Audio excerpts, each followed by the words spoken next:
Halo anak-anak, apa kabar semuanya? Kita belajar lagi yuk. Assalamualaikum warahmatullahi wabarakatuh. Nah, halo anak-anak pintar, anak-anak yang soleh dan solehah. Pada kesempatan kali ini, mari kita belajar lagi. Pada kali ini kita sudah masuk ke subtema 3 pembelajaran 1, yaitu tentang energi alternatif. Namun sebelumnya mari kita berdoa dulu. Berdoa dimulai.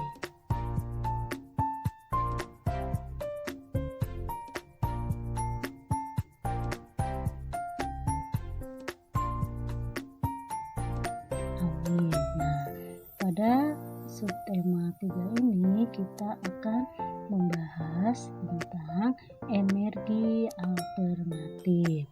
Nah, sebelumnya kita harus tahu dulu apa sih energi alternatif itu.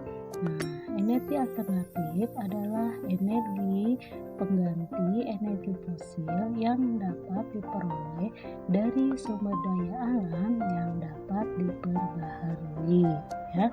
Nah, sekarang persediaan minyak bumi di alam semakin hari semakin menipis. Sekarang apa yang harus kita lakukan? Bagaimana jika minyak bumi itu habis? Nah, sumber energi itu yang berasal dari minyak bumi dan gas alam merupakan energi yang tidak dapat diperbaharui. Sumber energi ini memiliki ketersediaan yang terbatas dan suatu saat nanti akan habis. Manusia memerlukan sumber energi lain atau energi alternatif untuk memenuhi kebutuhannya sehari-hari. Sumber energi alternatif berasal dari sumber energi yang dapat diperbaharui. Jadi manusia tidak akan bisa lepas dari energi. Untuk selanjutnya, sumber energi alternatif itu ada beberapa. Salah satunya yaitu sinar matahari, 2 angin, 3 air, 4 panas bumi, 5 gelombang air laut, dan keenam adalah bioenergi. Nah, kita akan bahas satu persatu. Yang ke-1 yaitu energi matahari. Nah, energi matahari ini menghasilkan panas dan cahaya yang berguna bagi makhluk hidup.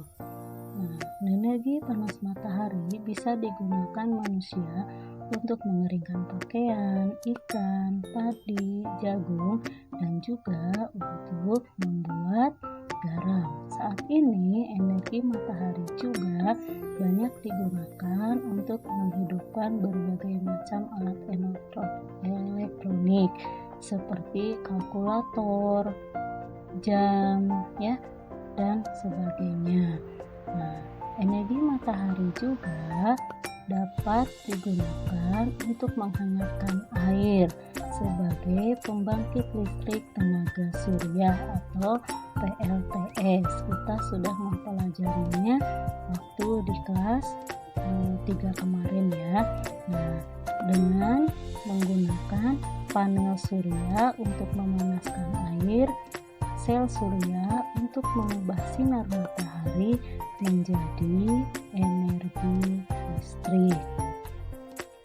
Berikutnya yaitu energi angin, ya. Energi angin ini digunakan sebagai pembangkit listrik melalui pembangunan listrik tenaga bayu atau PLTB. disingkat menjadi PLTB ya. PLTB mengubah energi angin menjadi energi listrik menggunakan bantuan kincir angin yang berfungsi sebagai penggerak generator sehingga mampu menghasilkan energi listrik. Berikutnya adalah energi air. Nah, energi air ini digunakan untuk memutar turbin penghasil energi listrik melalui bantuan kincir air pada pembangkit listrik tenaga air atau PLTA. Besarnya arus air mempengaruhi besarnya energi listrik yang dihasilkan. Oleh karena itu, agar didapatkan tenaga air yang besar, maka dibuatlah bendungan. Selanjutnya yaitu energi panas bumi. Energi panas bumi ini dikenal dengan istilah energi geothermal. Merupakan energi yang berasal dari batuan panas atau magma yang berasal dari perut bumi. Energi ini bisa dimanfaatkan sebagai pembangkit listrik tenaga panas bumi. Prinsip kerja PLTP sangat sederhana. Air dimasukkan melalui injektor ke dalam perut bumi untuk mengalami pemanasan dan menjadi uap air bertegangan tinggi. Uap air dialirkan ke superator dan dipisahkan menjadi air dan uap kering. Uap kering inilah yang digunakan untuk menggerakkan turbin. Berikutnya yaitu energi gelombang air laut. Energi gelombang air laut ini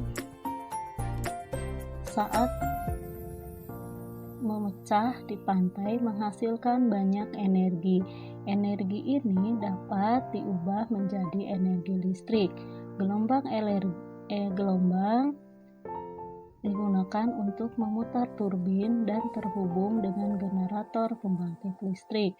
Makin tinggi gelombang air laut, makin besar energi listrik yang dihasilkan. Potensi energi gelombang air laut sangat besar dan dapat dimanfaatkan sebagai pembangkit listrik, terutama di wilayah pesisir. Nah, berikutnya yaitu energi biomasa. Energi biomasa ini adalah energi yang berasal dari makhluk hidup, baik hewan maupun tumbuhan. Energi biomasa dapat berupa bahan bakar padat, cair, ataupun gas. Bahan bakar padat berupa kayu bakar, arang, jerami, kulit pohon, dan kotoran hewan kering. Sementara bahan bakar cair dan gas diperoleh melalui proses pengolahan terlebih dahulu. Bahan bakar cair berupa biodiesel yang dihasilkan dari tanaman berbiji seperti biji bunga matahari, biji jarak, kacang tanah, dan kemiri, digunakan sebagai pengganti solar. Nah, bahan bakar juga bisa berupa bioetanol berasal dari tanaman yang mengandung pati, contohnya singkong, jagung, ubi, sagu, dan tebu. Bioetanol diperoleh melalui fermentasi. Bioetanol digunakan sebagai pengganti bensin. Jadi biodiesel sebagai pengganti solar, kalau bioetanol sebagai pengganti bensin ya. Nah, sedangkan bahan bakar gas berasal dari pengolahan kotoran hewan menghasilkan biogas, digunakan sebagai pengganti LPG. Nah, anak-anak semuanya, sekarang tentu kalian pernah bermain layang-layang. terutama anak laki-laki ya. Energi apa yang digunakan untuk bermain layang-layang? Ya, pastinya energi angin ya, karena tanpa angin layang-layang tidak akan bisa terbang. Apakah kalian tahu cara membuat layang-layang? Siapa yang sudah pernah membuat layang-layang? Nah, mari kita pelajari cara membuat layang-layang. Sebelum kita membuat layang-layang, kita perhatikan dulu bahan-bahan yang akan kita butuhkan.